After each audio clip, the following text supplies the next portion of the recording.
Thank you for loving me for who I am. Christ lived the life that I couldn't live. He died the death that I should have died. He paid the debt, though it wasn't his. Now the dead in Christ, I said, will one day rise. Romans chapter 1, verses 18 to 32. For the wrath of God is revealed from heaven against all ungodliness and unrighteousness of men, who by their unrighteousness suppress the truth. For what can be known about God is plain to them, because God has shown it to them. For his invisible attributes, namely his eternal power and divine nature, have been clearly perceived ever since the creation of the world in the things that have been made. So they are without excuse.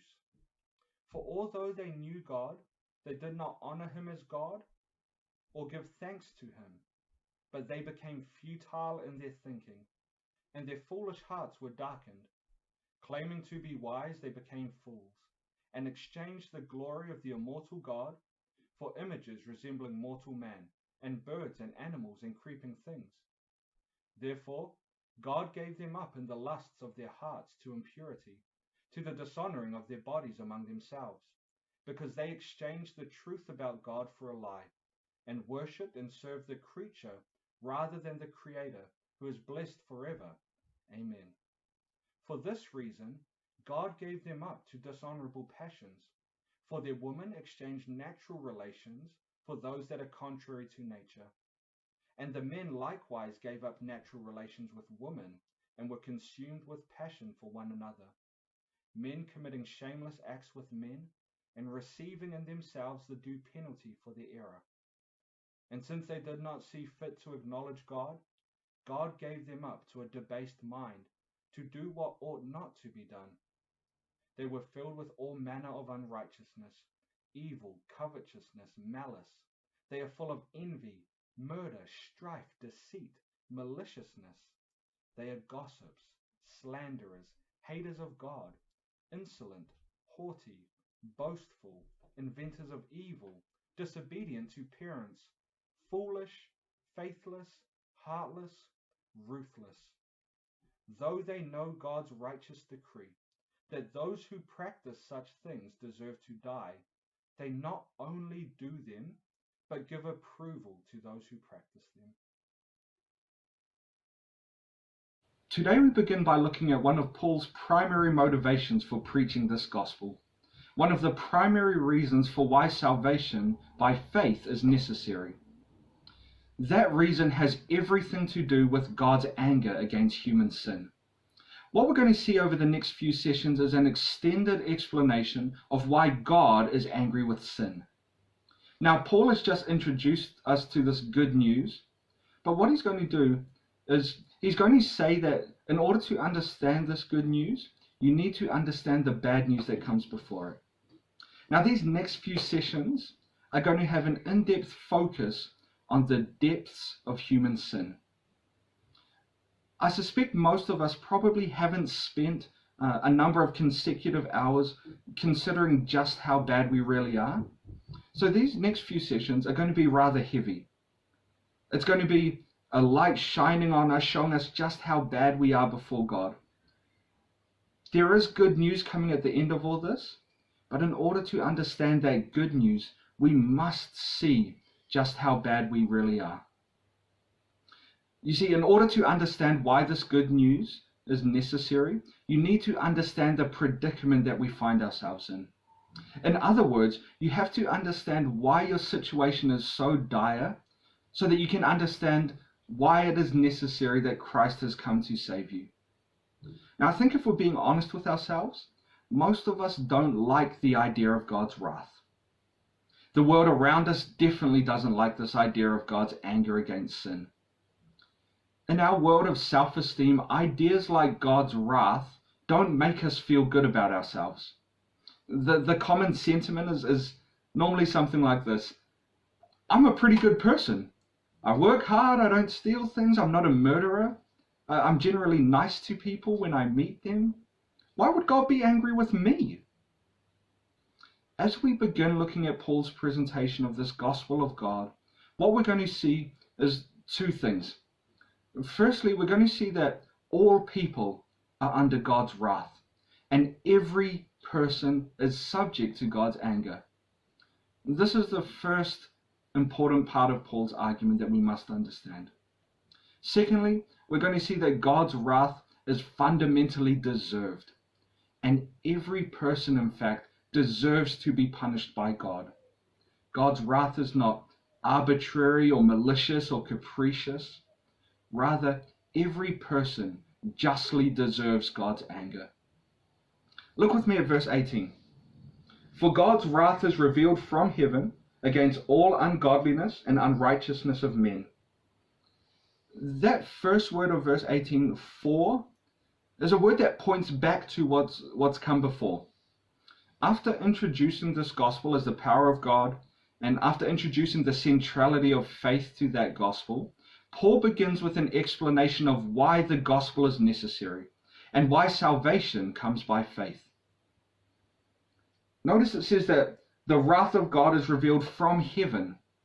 What we see is that this is a divine wrath. That word wrath refers to God's holy, fiery anger that comes from heaven. It has a divine origin. It comes from a place of perfection and purity, and is therefore fundamentally good. It's a part of God's nature. It's a part of who God is. He is the God of wrath. Also, it's important to notice that this word is revealed. It's a present tense. It's presently being revealed would be a better way to say it. God's wrath is being revealed. How is God's wrath being revealed in this world? Well, in a number of ways. Firstly, all the negative things that we experience in this world are a consequence of our sin. They're a revelation of God's anger towards sinful humanity.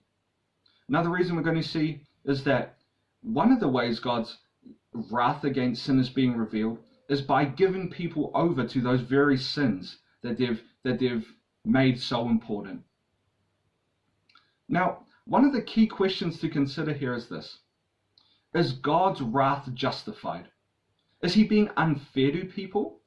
What about the guy on the desert island who's never heard about Jesus? Is it fair that he's judged by God? Paul's argument is that God's wrath is absolutely justified.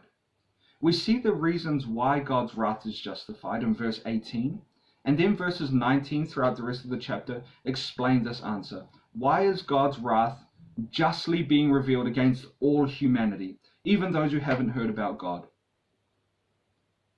Now, the reason why God's wrath is justified is because it comes against all unrighteousness of men who by their unrighteousness suppress the truth.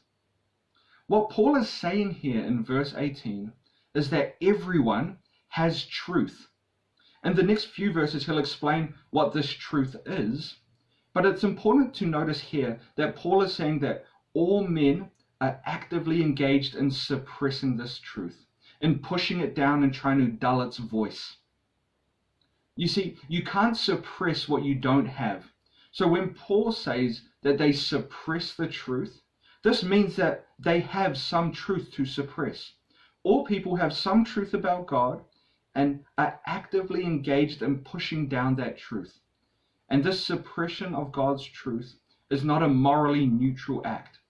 Rather, it takes place in the realm of wickedness and unrighteousness. That's why it says, who by their unrighteousness suppress the truth. This is a wicked suppression done with unrighteous intentions, and all are guilty of this. Now look with me at verses 19 and 20.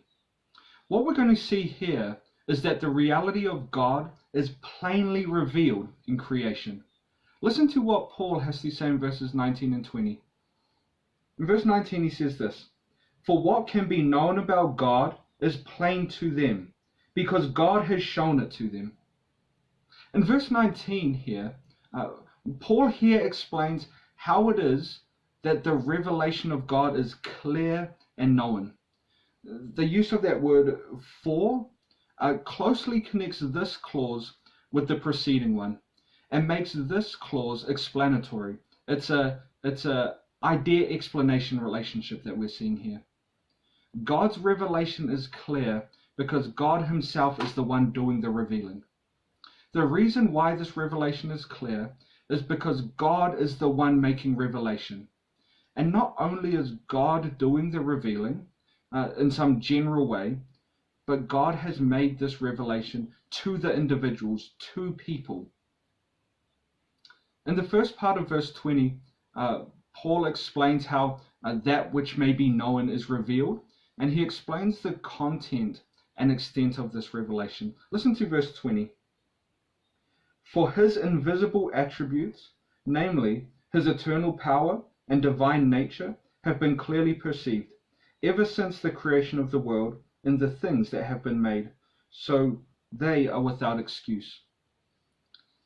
In terms of the content of this knowledge, Paul says that all people have access to knowledge of God's invisible attributes, namely his eternal power and divine nature. And how is this knowledge revealed? It is revealed in the things that have been made. And that's what Paul says. So how does this work? Well, I think we see this in a number of ways. For example, Psalm 19 says that the heavens declare the glory of God, and the sky above proclaims his handiwork. What we see is that creation itself attests to the existence and glory of God. The stars, the sky, the heavens above us are communicating to the world that God is glorious and that God is powerful.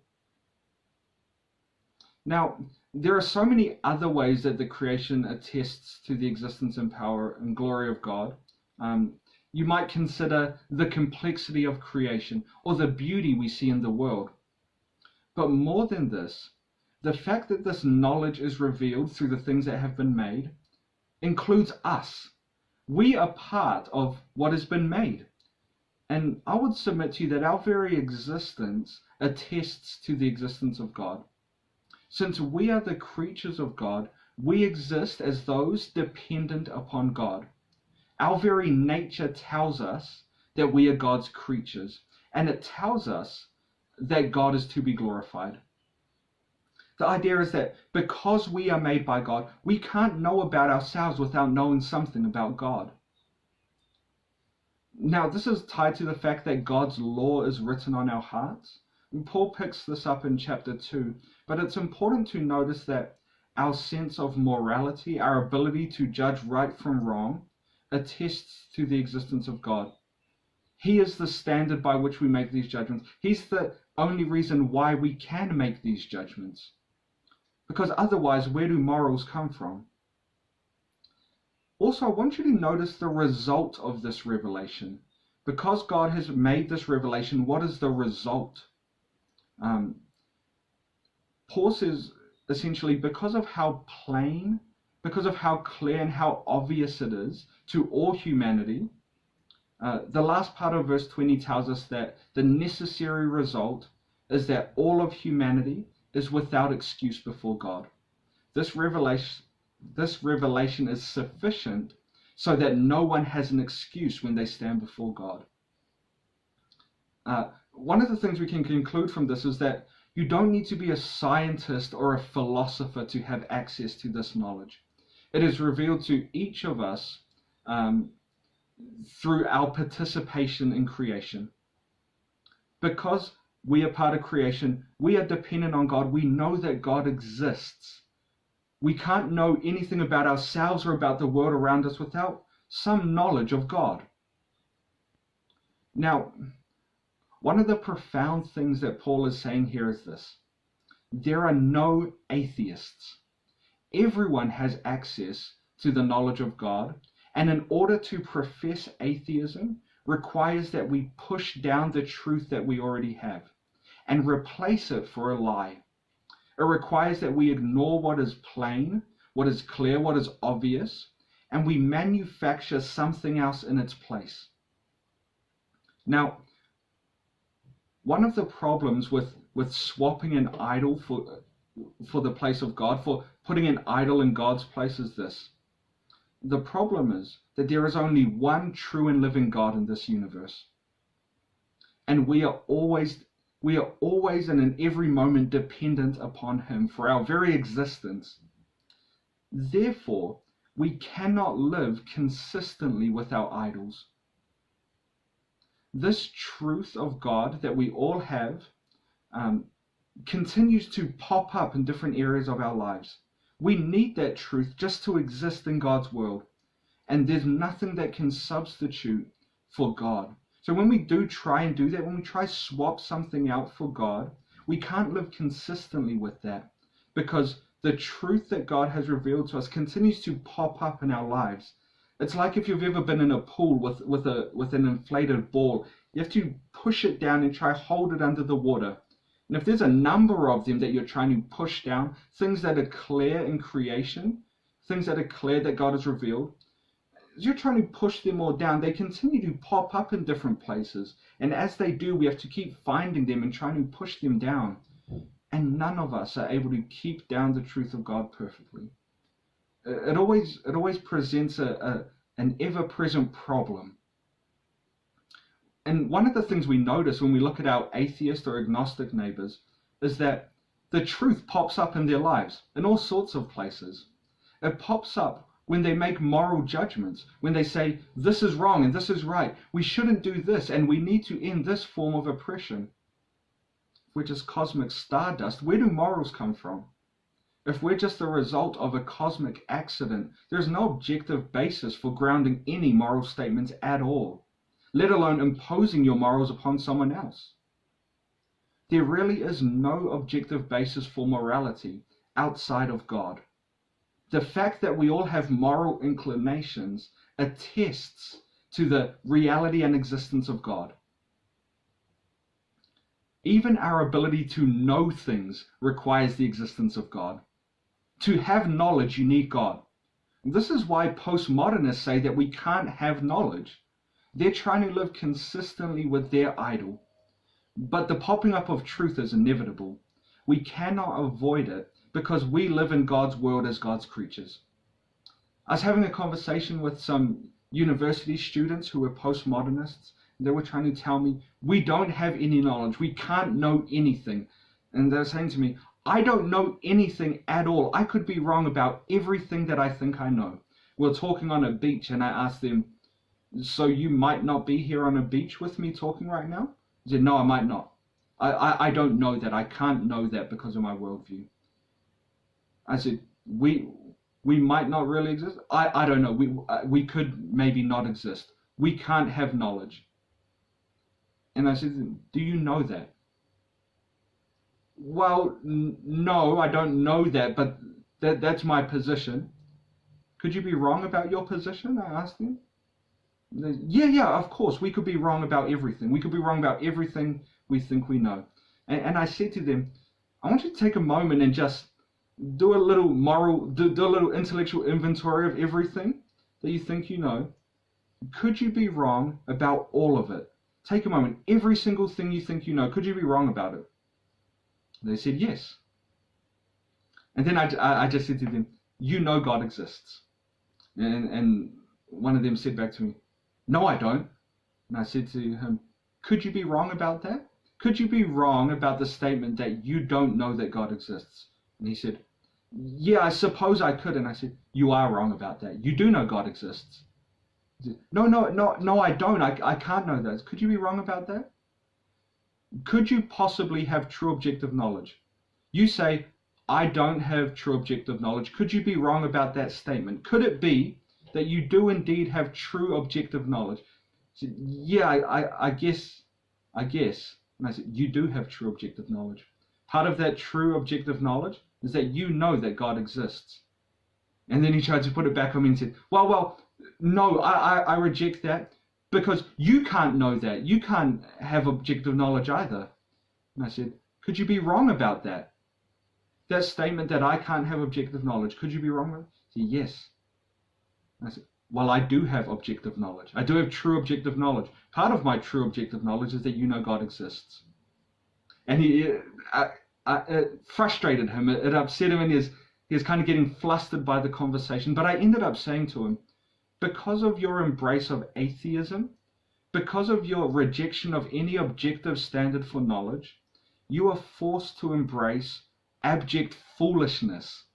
You have to say, I can't know anything because of your worldview, because you're trying to live consistently with your idol, with your idea that we are all the result of some big cosmic accident. You're trying to live consistently with that. But here's the thing. I might be more inclined to believe what you're saying about your worldview if you lived as though it were true. But as it is, you are living like my worldview is true. You're living like you can have objective knowledge. My worldview accounts for that. And I think this is just one example of the way truth continues to pop up. When we replace God, because there's only one true and living God, no idol can do what God does. You see, if we want to try and live consistently with any idol, then it requires an intellectual disconnect from the way that God has set up the world. And it also requires a moral disconnect that rebels against God's created order. In verses 21 to 25, Paul shows us what this rebellion looks like and the subsequent judgment that follows.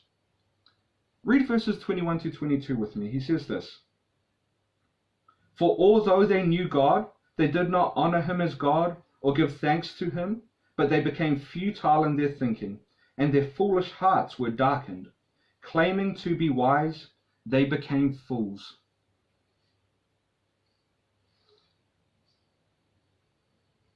You see, all people have rejected and rebelled against this clear, this plain, this obvious revelation of God's truth.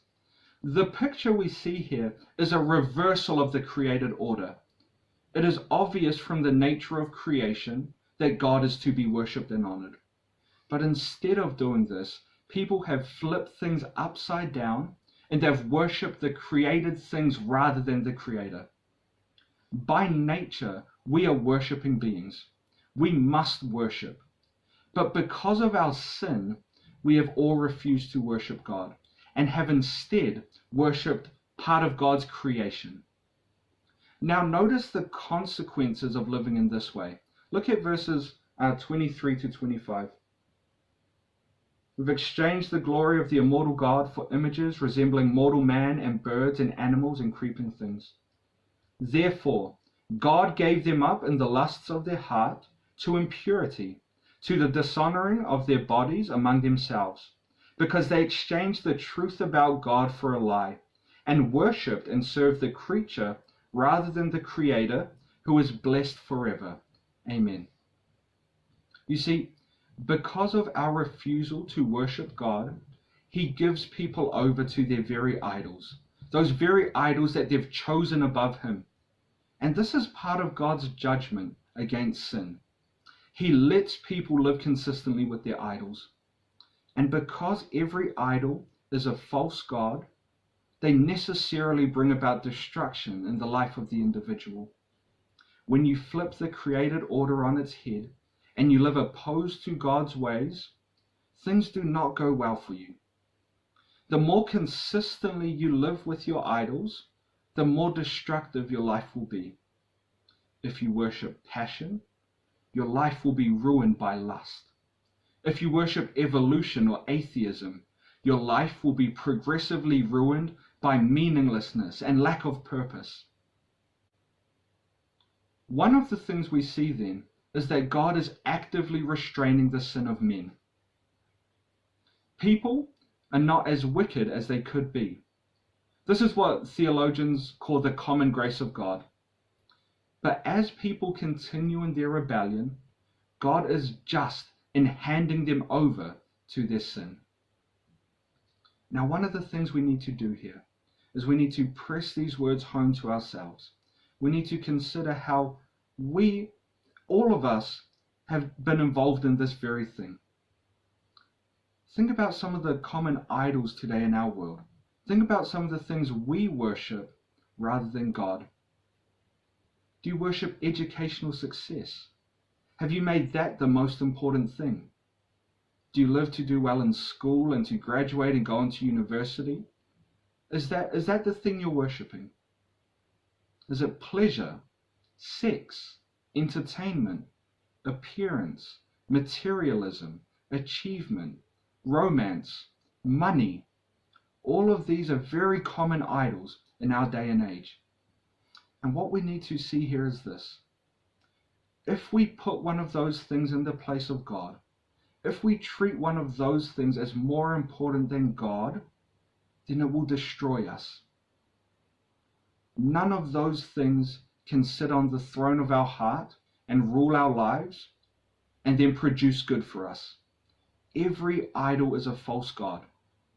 These things in their rightful place are not bad things, but when they become the ultimate thing, when we flip the created order upside down and put money above God, then that is destructive and it will destroy us. And if we are currently worshiping one of these things, we need to realize that God would be entirely just in handing us over to that thing, to saying, you want to worship that thing more than me? Have at it. And then allowing us to be subject to the tyrannical rule of that idol. That should be terrifying. If we're engaging in idol worship of any sort, we should be terrified knowing that God might give us over to that. Maybe you've grown up in a Christian family and you're dabbling in sin of some sort and you're thinking, oh, it's okay, I'll turn away from this soon. I'm just enjoying myself for now. Recognize that God could hand you over to that thing. Your thinking could become darkened. Your heart could become darkened and your thinking could become futile and meaningless, and you might never come back. This is how serious sin is. So each of us needs to examine ourselves and find out if we are engaged in this. And where we are, we must cry out to God for mercy. Now, throughout the rest of this chapter, Paul offers a number of examples of how this plays itself out. In the last few verses, he offers a huge list of what this looks like. But before that, he gives us one prime example, which he goes into more detail on. One example that illustrates these principles so clearly. All throughout this section, we've been seeing that sin involves suppressing what is clear from nature and embracing that which is entirely contrary to nature. One example that illustrates this in a striking way is the sin of homosexuality. Look with me at verses 26 and 27. For this reason, God gave them up to dishonorable passions. For their women exchanged natural relations for those that are contrary to nature.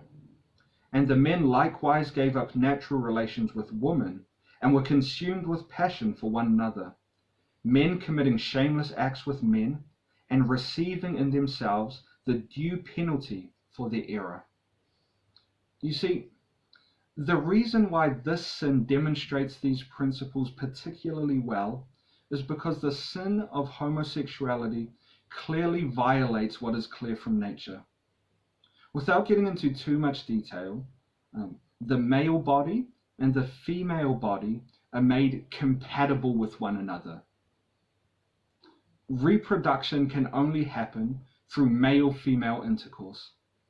It is so clear from nature that men are designed to be with women.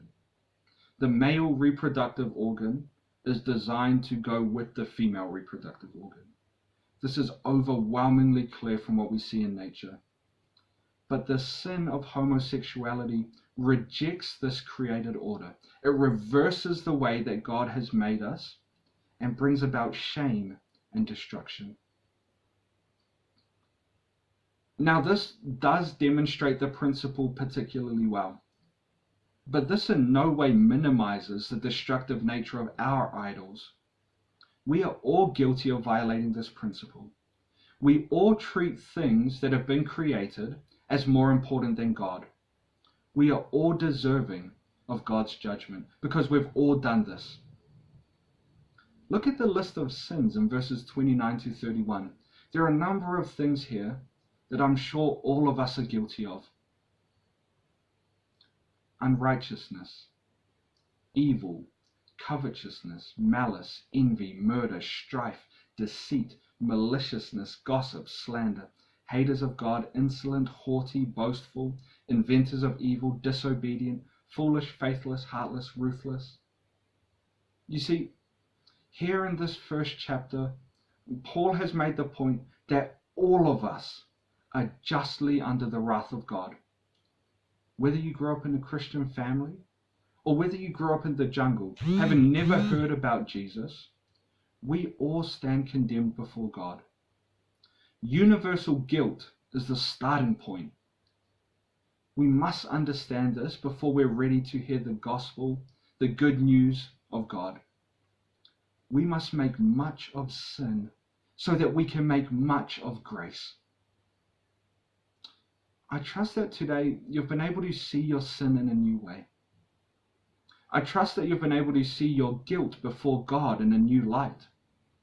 And hopefully you're seeing that your rebellion against God is more problematic than you thought. If that is the case, then cry out to God today for mercy.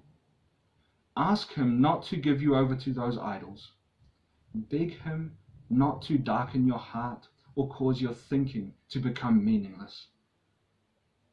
If you're going to be ready to receive the good news that is to come, the first realization that you must make is this: you, me, the whole world, we are at the mercy of God. You have no hope unless God is merciful. Unless God does not give you up to the punishment that you justly deserve, then you have no hope. So cry out to Him for mercy today. This is an appropriate and fitting response. In light of our sin, we are subject to the mercy of God. So cry out to Him, say, God, please forgive a sinner like me. I have no hope apart from your mercy. Now, moving forward from here in the next 2 sessions, we're going to be looking at sin even more. If you thought this was heavy, we're just getting started. The weight of sin that is on each of us is severe, and we must recognize how severe it is. As we try to run to different things, Paul is going to cut us off at every step to show us your sin is serious. When we understand that, then we will be ready to hear the good news of the gospel of God. Thank you for loving me for who I am. Christ lived the life that I couldn't live. He died the death that I should have died. He paid the debt, though it wasn't his. Now the dead in Christ, I said, will one day rise.